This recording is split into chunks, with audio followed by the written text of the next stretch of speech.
Just married ಕತೆ ಅಂತ ಬಂದಾಗ ನನಗೆ ಅರೆ ಇದು ಸಿನಿಮಾಗೆ ಬರಬೇಕಲ್ಲ ಅಂತ ನನಗೆ ಅನಿಸ್ತು ನನಗೆ.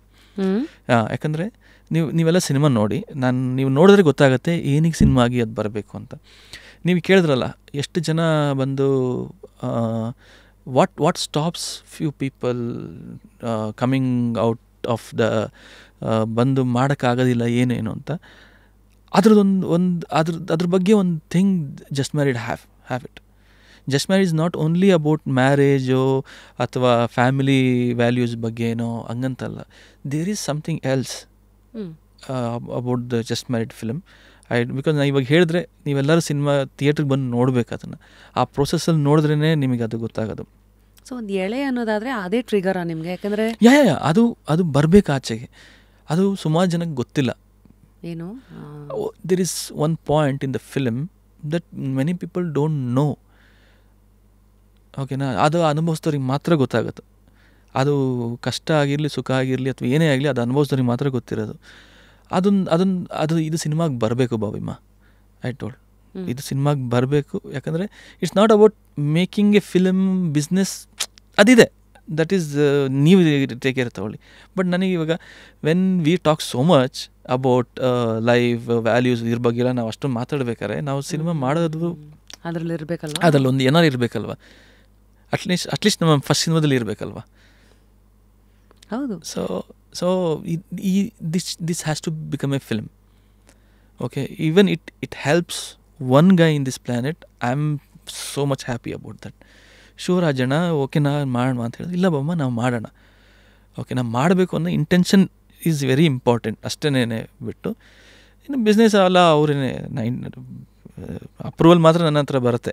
ಅದು ಬಿಟ್ಟರೆ ಡಿಸಿಷನ್ ಮೇಕಿಂಗ್ ನನ್ನ ಹತ್ರ ಬರುತ್ತೆ. ಅದು ಬಿಟ್ಟರೆ ಇನ್ನು ಮಿಕ್ಕಿದೆಲ್ಲ ಅಡ್ಮಿನಿಸ್ಟ್ರೇಷನ್ ಪ್ರತಿಯೊಂದು ಅವರೇ ನೋಡ್ಕೊಳ್ಳೋದು. ಸೊ ಮಾಡೋಣ ಅಂತ ಶುರುವಾಯಿತು. ಯಾರು ಓಕೆ ಆ್ಯಕ್ಟರ್ಸ್ ಆ್ಯಂಡ್ ಯಾರು ಮಾಡೋಣ? ನಾನು ಫಸ್ಟ್ ಹೆಸರು ಬರೆದೆ Shine Shetty. I don't know why I wrote Shine Shetty ಅಂತ. ಆ್ಯಂಡ್ ಶೈನ್ ಶೆಟ್ಟಿ, ಬಟ್ ನಮಗೆ ಒಂದು ಬಿಕಾಸ್ ಐ ಮ್ಯೂಸಿಕ್ ಡೈರೆಕ್ಟರ್ ಸುಮ್ಮನೆ ಹೋಗ್ಬಿಟ್ಟು ನಾವು ಒಂದು ಸಿನಿಮಾ ಮಾಡ್ತಿದ್ದೀವಿ ಬಂದು ಆ್ಯಕ್ಟ್ ಮಾಡಿ ಅಂತ ಐ ಕಾಂಟ್ ಟೆಲ್ ದಟ್. ಓಕೆನಾ? ಆಫ್ಟರ್ ಕಾಂತಾರ ಎಲ್ಲ ಆದಮೇಲೆ ಅವ್ರ ಕತೆ ಬರೀತಾನೆ ಇದ್ರು ಬಾಬಿ ಅವರು ಎಲ್ಲನೂ. ಒಂದು ದಿವಸ ಬಂತು, ಓಕೆ ಟೈಮ್ ಹ್ಯಾಸ್ ಕಮ್ ಅಂತ ಅನಿಸ್ತು ನಮಗೆ. ಆಫ್ಟರ್ ಕಾಂತಾರ ಎಲ್ಲ ಆದಮೇಲೆ ಸರಿ, I think we are there ನಾವು. ಆಯಿತು, ಇಷ್ಟು ದಿವಸ ಬರೆದಿದ್ದೆಲ್ಲ ಸಾಕು, ಇನ್ಮೇಲೆ ನಾವು ಮಾಡೋಣ ಅಂತ 2022 ನಾಟ್ 21 ಶುರುವಾಗಿತ್ತು ಪ್ರೀ ಪ್ರೊಡಕ್ಷನ್. ಬಾಬಿಯವ್ರು ಬರೀತಾಯಿದ್ರು ಅಲ್ಲೇ ನಮಗಿರೋ ಅಲ್ಲೇ ಕೂತ್ಕೊಂಡು. ಪಾಪ ಅಲ್ಲೇ ನಮಗಿರೋ ಚಿಕ್ಕ ಸ್ಟುಡಿಯೋ ನಮ್ಮದು.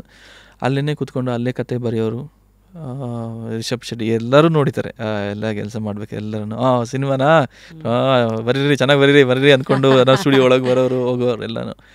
ಸೊ ನಮ್ಮಲ್ಲಿ ಏನಿದೆಯೋ ಆ ಒಂದು ಇದರಲ್ಲೇನೆ, ಆ ಒಂದು ಜಾಗದಲ್ಲೇ what we have. So we have ಅವ್ರ ಕತೆ ಕೂತ್ಕೊಂಡು ಬರೆದು ಮನೇಲೂ ನಾನು ಏನು ಹೇಳ್ತೀವಲ್ಲ ಈ ಕಡೆ ಸಿನಿಮಾದಲ್ಲಿ ಹೋಟೆಲಿಂದ ಎಲ್ಲ ಊಟ ಒಳ್ಳೇದಲ್ಲ ಅಂತ ಹೇಳಿ she used to cook herself to everybody, minimum 15 to 20 members at home. ಅಂದರೆ ನಮ್ಮ ಮ್ಯೂಸಿಕ್ ಸ್ಟುಡಿಯೋದಲ್ಲಿರೋರಿಗೆ ಎಲ್ಲರಿಗೂ ಆ್ಯಂಡ್ ಸಿನಿಮಾ ಟೀಮ್ನಲ್ಲಿರೋರಿಗೆ ಎಲ್ಲರಿಗೂ she used to cook, come, right, help me in the music. Because other languages pan India movies ಆದಾಗ ಬೇರೆ languages ಎಲ್ಲ ಬಾಬಿಯವರೇ ನೋಡ್ಕೊಳ್ಳೋದು ಅದನ್ನೆಲ್ಲ. And she does the vocal casting also. So ಅದ್ರ ಬಗ್ಗೆ ನನಗೆ ತಲೆನೋವು ಕೊಡೋದಿಲ್ಲ. ಮ್ಯೂಸಿಕ್ಕು ಏನು ಮಾಡಬೇಕು ಅದನ್ನು ಮಾತ್ರ, ಬೇಸಿಕ್ ಲ್ಯಾಂಗ್ವೇಜ್ ನಾನು ಮಾಡಿಬಿಡ್ತೀನಿ. Then she take care of that. She cast the singers everybody. Sai Vigneshwar ಆಗಿರ್ಬೋದು, ಸುಮಾರು singers she has casted. So ಮಾಡಿಬಿಟ್ಟು ಸಿನಿಮಾನೂ ಹೇಳಿದ ಟೈಮಿನ 4 ದಿವಸ ಮುಂಚೆನೇ ಸಿನಿಮಾ ಮುಗಿಸಿ ಕೊಟ್ಟು ಇವಾಗ ರಿಲೀಸ್ ಹಂತಕ್ಕೆ ಬಂದಿದೆ. Quite a multitasker, amazing multitasker she is. And she has done a wonderful movie. Yesterday ನೆನೆ ಪ್ರೊಜೆಕ್ಷನ್ ಆಯಿತು. ನಾನು ನೋಡ್ಬೇಕಾದ್ರೆ ನನಗೆ ಅರೆ ಇಷ್ಟು ಚೆನ್ನಾಗಿ ಬಂದಿದೆ, ನಾನು ಎಕ್ಸ್ಪೆಕ್ಟ್ ಮಾಡಿರಲಿಲ್ಲ ಇಷ್ಟು ಚೆನ್ನಾಗಿ ಬಂದಿರುತ್ತೆ ಅಂತ. And I felt so proud. ಅಂದರೆ ಮಾತಾಡೋದು ಓಕೆ, ಮಾಡೋದೆಲ್ಲ ಓಕೆ, ಅದು ಬಟ್ ನಾವು ನೋಡ್ಬೇಕಾದ್ರೆ ನಮಗೆ ಅಳಕಿರಬಾರ್ದು. ಇವಾಗ ನಾವು ಒಂದು ಹಾಡು ಮಾಡಿದ್ರೆ ನಾನು ಧೈರ್ಯವಾಗಿ ತೋರಿಸೋ ಥರ ಇರಬೇಕು. ಮಾಡಿದ್ದೀನಿ, ಇದೇನು ಬೇಸಿಕ್ ಅಷ್ಟೇ, ಇದು ಹಿಂಗೆಲ್ಲ ಬರುತ್ತೆ, ಆ ಥರ ಎಕ್ಸ್ಪ್ಲನೇಷನ್ ಕೊಡೋದಕ್ಕೆ ಇಷ್ಟ ಆಗಲ್ಲ. But I tend to give that because it is infinite ಅಲ್ಲ ನಮಗೆ. ಸೊ ನನಗೆ ಆ ಥರ ಇರಬಾರ್ದು. ನಾನು ನೋಡಿದಾಗ ಅರೆ ತುಂಬ ಚೆನ್ನಾಗಿ ಬಂದಿದೆ ಸಿನಿಮಾ, ಚೆನ್ನಾಗಿದೆಯಲ್ಲ, this is what I felt.